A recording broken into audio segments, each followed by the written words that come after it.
Hello cellists. This is number 5 in the Schroeder 170 Foundational Studies exercise book. And I use these first studies to get note reading. All of them are natural, so when we say C, we know it's C natural. It introduces it very gradually. It's just a great way to get started with your note reading.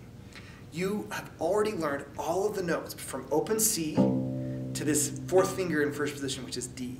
So if you're not familiar with those, go back and watch the other videos. We introduce them one at a time. And here, we are introducing no new notes, but a new rhythm.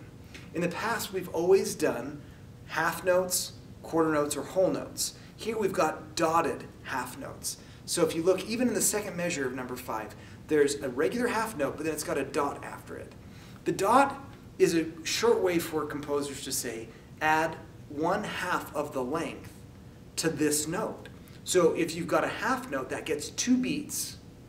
When you add a dot, that makes it 3 beats. Half of 2 is 1, add half the value to that note. So instead of holding that note for 2 counts, you now hold it for 3.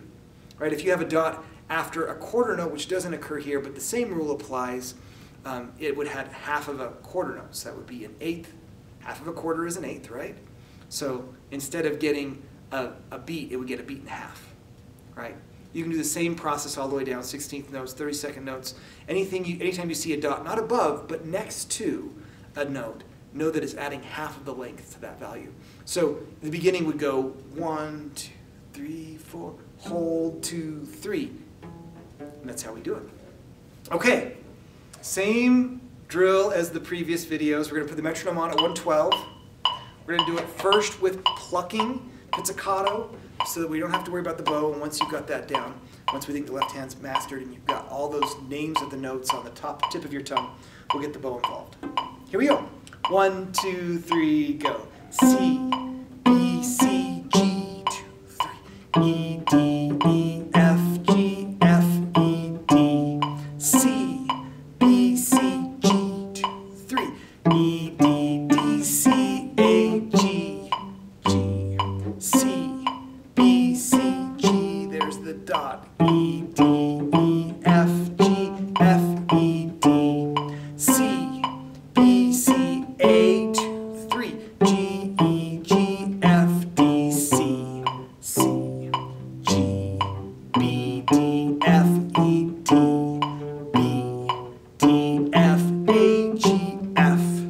D, F, G, B, D, B, A, G, G, E, G, D, G, C, B, C, G, 2, 3.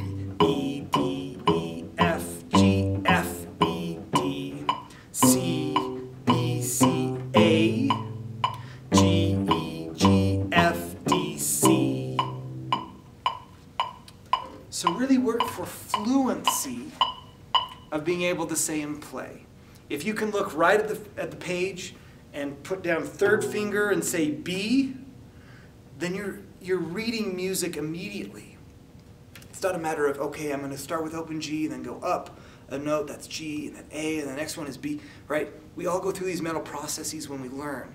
But the point of these exercises is to get you to be immediate, to be fluent, so that you just look at the page and you react. Because that's how music happens. It's in real time. There's not a whole lot of time to do the math. Okay? With the bow, exercise number 5. 1, 2, 3, go. C, B, C, G. Say it nice and loud. E, D, E, F, G, F, E, B. C, B, C, G. E, D, D, C, A, G, G. C, B, C, G. E, D, E, F, G, F, E, B. C, B, C, A, G, E, G, F, D, C, C, G.